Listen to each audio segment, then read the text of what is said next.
I'm tired. Not the kind of tired that disappears after a good night's sleep. This is a deeper tired, the kind that settles in slowly, year after year. It comes from responsibility, from showing up when you didn't feel like it, from doing what needed to be done, even when no one noticed. Work takes its share. Family takes its share. Life takes its share.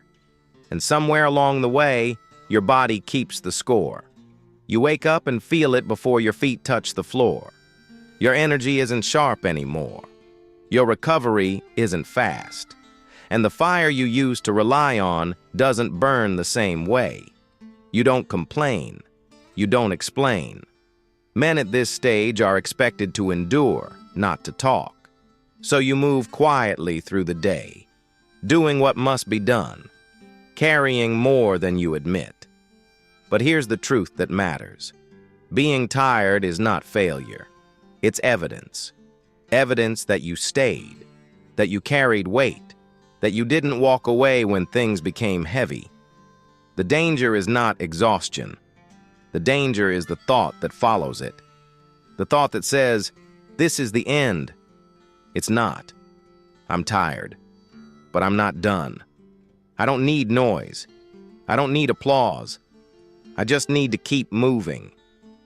Carefully, deliberately, and on my own terms. Being tired is not a signal to quit. It's a signal to change how you move. Most men make the same mistake here. They think the answer is to push harder, to force energy that no longer exists, to live like they're still 25. That only breaks you faster. At this stage of life, discipline looks different. It's no longer about intensity. It's about precision. You don't need longer hours. You need cleaner habits. You don't need motivation. You need systems that work even when motivation is gone. Quiet discipline understands this. It doesn't shout. It adjusts. It asks simple questions. What actually matters now? What drains you unnecessarily? What are you carrying out of habit, not purpose? You don't need to do everything. You need to do the right things, consistently, calmly, without drama. Rest is no longer weakness. It's maintenance. Slowing down isn't retreat. It's recalibration. You stop proving yourself. You stop explaining. You conserve energy for what truly counts. This is where strength matures. Not in bursts of effort, but in steady, controlled movement. You don't need to win loudly anymore. You just need to remain standing. Tired doesn't mean finished. It means the rules have changed. And men who understand that, they last. There is an important line most men never learn to see. The line between being tired and being broken. Tired means your energy is low. Broken means your values are gone. When you're tired, you still care. You still show up, even if it's slower, even if it costs more. When you're broken, you start negotiating with yourself. You justify shortcuts. You delay what matters. You tell yourself tomorrow will fix it. That's the danger. Tired men don't quit. They adapt. Broken men quit quietly, long before anyone notices. Being tired asks for discipline. Being broken comes from the absence of it. This is where many men make the wrong move. They confuse rest with escape. They confuse slowing down with letting go. Rest is intentional. Escape is avoidance. Quiet discipline teaches you to tell the difference. You rest so you can return. You slow down so you don't collapse. You simplify so you can remain consistent.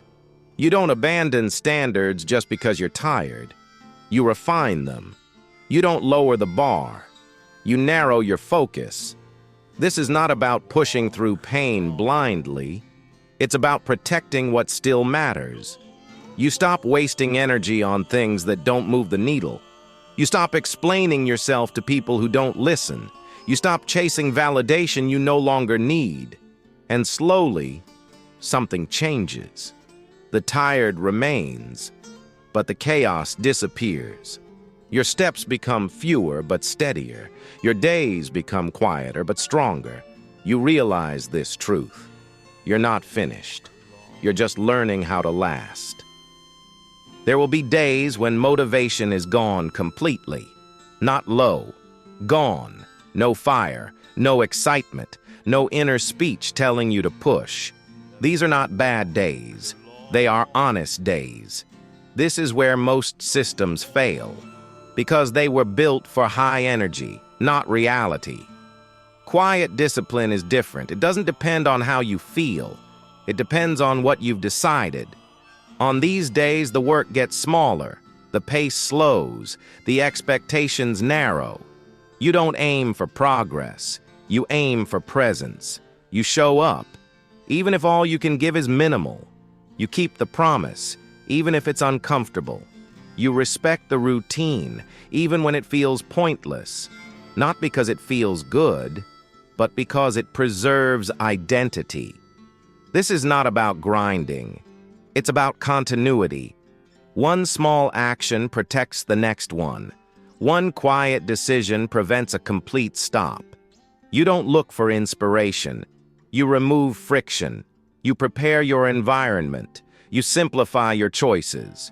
You make the right action easier than the wrong one. This is how discipline survives fatigue, by becoming boring, predictable, unemotional. And over time, something subtle happens. You stop asking, "Do I feel like it?" and start asking, "What's the smallest version of this I can do today?" That question keeps men standing. Not heroic effort, not sudden breakthroughs, just quiet work, done repeatedly, even when no one is watching, especially then. At some point, ambition loses its power, not because you failed, but because you grew. You've chased enough, proved enough, survived enough. What remains isn't hunger, it's self-respect. Self-respect doesn't rush. It doesn't seek applause. It doesn't need to be seen. It simply refuses to abandon itself. This is why you keep going, even when you're tired. Not to win, not to impress, but to remain aligned. You don't wake up asking for more. You wake up asking what deserves your effort. You don't chase intensity anymore. You protect consistency. Because consistency is quiet proof. Proof that you can be trusted by yourself. This is where discipline becomes personal.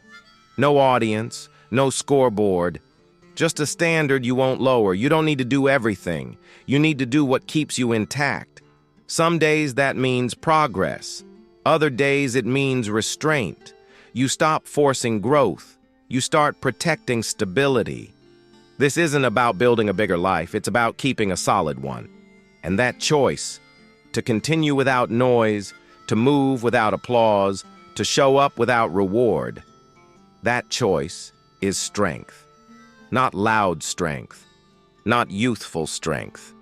Mature strength. The kind that lasts. There comes a moment when you stop trying to be strong, not because you gave up, but because you no longer need to prove it. You've learned the difference between noise and endurance, between movement and direction, between effort and intention. You don't rush anymore. You don't explain yourself. You don't ask for permission to slow down. You simply continue. Not every step feels meaningful. Not every day feels productive. But every step is chosen. That's the difference. You're not driven by urgency now. You're guided by clarity. You know what matters. You know what doesn't. And you no longer confuse exhaustion with failure. Being tired is part of the path. Stopping is not. So you adjust. You simplify. You conserve. You protect your energy the way you once chased results. And quietly, without ceremony, you stay. You stay with your routines. You stay with your standards. You stay with yourself. No one applauds this. No one notices. But this is how men last. Not by burning brighter, but by burning longer. I'm tired, but I'm not done. I'm still here, and that is enough.